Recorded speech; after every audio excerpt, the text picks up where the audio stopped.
السلام علیکم ورحمۃ اللہ وبرکاتہ۔ جماعت نہوم مضمون سائنس اور ٹیکنالوجی کا عملی خاکہ نمبر 14۔ یہ خاکہ کسی وجہ سے رہ گیا تھا، اس کو فی الحال لے رہے ہیں۔ اس عملی خاکے میں ہمیں دواؤں کا استعمال اور طرز زندگی اس پر بات کرنی ہے۔ تو آئیے ذہن نشین کریں دواؤں کا بیجا استعمال۔ دیکھیں، دواؤں کا بیجا استعمال بھی بہت نقصان دہ ہوتا ہے۔ بعض لوگوں کی عادت ہوتی ہے کہ ڈاکٹر کے بغیر مشورے کے ہی کچھ دوائیاں لے لیتے ہیں، جیسے سر درد ہوا، گئے جا کر سر درد کی دوا لے لی، اور کہیں بدن میں درد ہو رہا ہے تو بار بار دافع درد پین کلر کی دوائیاں کھاتے ہیں۔ تو ان پین کلر کی دوائیوں کے کھانے سے عصبی نظام، جو مینٹل ایبلٹی ہوتی ہے، جو عصبی نظام ہوتا ہے، وہ اس پر اثر پڑتا ہے۔ اخراجی نظام اور جگر پر مضر اثرات پڑتے ہیں، بہت نقصان دہ ہوتی ہے۔ اس لیے زیادہ پین کلر کا استعمال کرنا بہت زیادہ خطرناک ہے۔ اس لیے ڈاکٹر کے مشورے سے ہی کوئی دوا کا استعمال کریں۔ اور کچھ لوگ ضد حیاتی اینٹی بائیوٹکس کے بہت زیادہ استعمال کرتے ہیں۔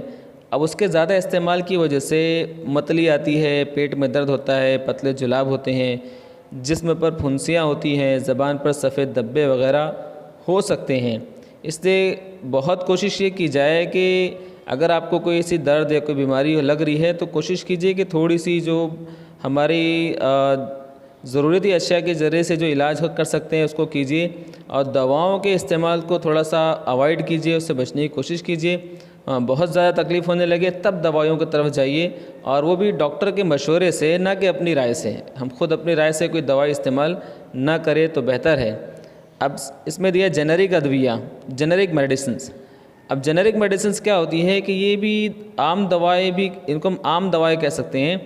ان دواؤں کی تیاری میں اور تقسیم میں کسی پیٹنٹ کے بغیر کی جاتی ہے۔ مطلب کیا ہوتا ہے کہ ان کی تیاری اور تقسیم میں کوئی ایڈورٹیزمنٹ یا کوئی ایم آر وغیرہ آ کر اس کا ایڈورٹیزمنٹ کر رہے ہیں، یا ریڈیو ٹی وی پہ اس کا ایڈورٹیزمنٹ ہو رہا ہے، ایسا کچھ نہیں ہوتا۔ یہ دوائیں، برانڈڈ دوائیاں جو ہوتی ہیں، ان کی ہی طرح ہم پلہ ہوتی ہیں، ان کا معیار بھی ویسا ہی ہوتا ہے، ان کے معیار میں بھی کوئی فرق نہیں ہوتا۔ جنرک ادویات کی تیاری میں دواؤں میں اجزاء کا تناسب یا ان دواؤں کی تیاری کا فارمولہ دستیاب ہونے کی وجہ سے تحقیق پر ہونے والے اخراجات میں بچت ہوتی ہے۔ اب یہاں پر کیا ہوتا ہے کہ اس کا فارمولہ ہوتا ہے، اور فارمولے پر ہی دوائیاں بنا لی جاتی ہیں، تو اس سے ان کی تحقیق پر کوئی خرچ نہیں ہوتا، جس کی وجہ سے جنرک دوائیں جو ہوتی ہیں وہ ان کی قیمت، برانڈڈ دوائیوں کی قیمت کی بنسبت بہت کم ہوتی ہے، کیونکہ یہاں پر کوئی ایڈورٹیزمنٹ نہیں ہو رہا ہے، اور کوئی ایم آر وغیرہ یہاں پر نہیں لگ رہے ہیں، یا پھر کوئی تحقیق کا کام نہیں ہو رہا ہے، صرف جو فارمولہ ہے اس فارمولے کا استعمال کر کے دوائیاں بنا لی جا رہی ہیں۔ تو ان کے استعمال سے، ان کی وجہ سے کیا ہوتا ہے کہ ان کی قیمت جو برانڈڈ دوائیاں ہوتی ہیں اس سے بہت کم ہوتی ہیں۔ اب طرز زندگی اور امراض۔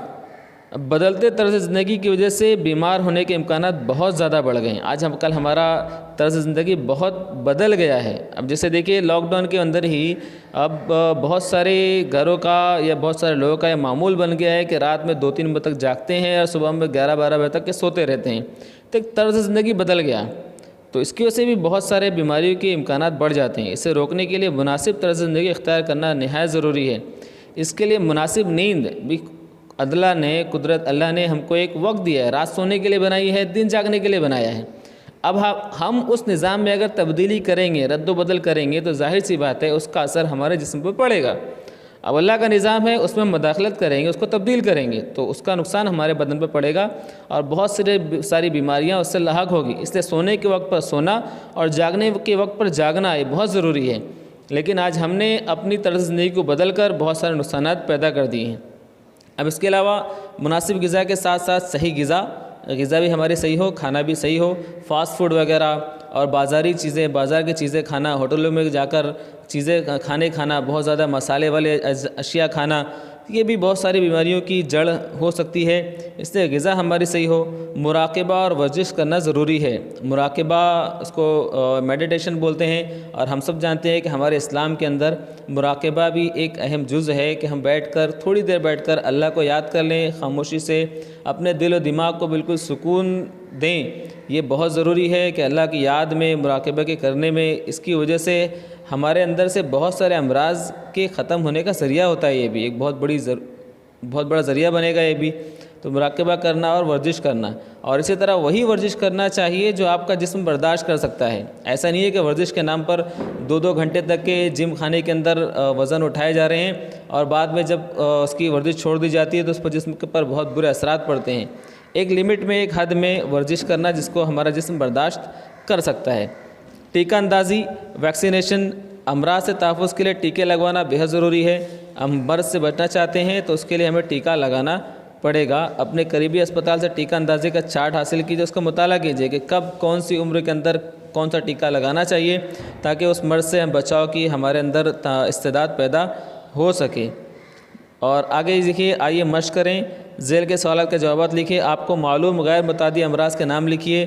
غیر متعدی وہ امراض جو کسی مریض سے دوسرے مریض کو لاحق نہیں ہوتے، وہ غیر متعدی کہلاتے ہیں، جیسے کہ ملیریا، ٹائیفائڈ ہو گیا، کسی سے لاحق نہیں ہوتے، اور ایسی بہت ساری بیماریاں جو ہیں ایک سے دوسرے میں منتقل نہیں ہوتی، وہ غیر متعدی امراض ہیں۔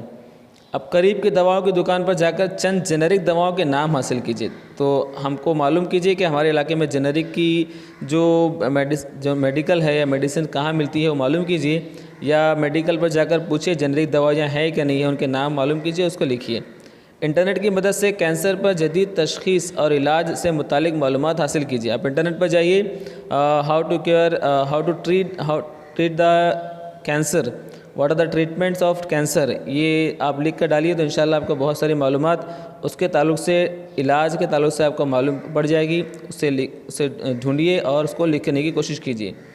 وبائی مرض کورونا سے بچاؤ کے لیے آپ کون سے احتیاطی اقدامات کر رہے ہیں، لکھیے۔ اب یہ کورونا ایک وبائی مرض ہے، اس سے بچاؤ کے لیے ہم کیا کر رہے ہیں؟ تو ظاہر سی بات ہے، ہم ماسک کا استعمال کر رہے ہیں، سوشل ڈسٹینسنگ کا اہتمام کر رہے ہیں، بھیڑ بھاڑ والے علاقوں سے بچ رہے ہیں، بازار کے علاقوں سے اپنے آپ کو بچا رہے ہیں، اور جو ہے اس کے علاوہ ہم لکھ سکتے ہیں کہ بھئی ہم ویکسین کے لیے بھی ویکسین لگائے ہیں۔ تو اس طرح سے جو ہم اس کے احتیاطی تدابیر ہیں اس کو اختیار کر رہے ہیں۔ تو یہ تھی آپ کی 14ویں سرگرمی۔ آپ میں اس میں جو بھی رائے ہے تو ہمیں کمنٹ میں ضرور دیں۔ السلام علیکم ورحمۃ اللہ وبرکاتہ۔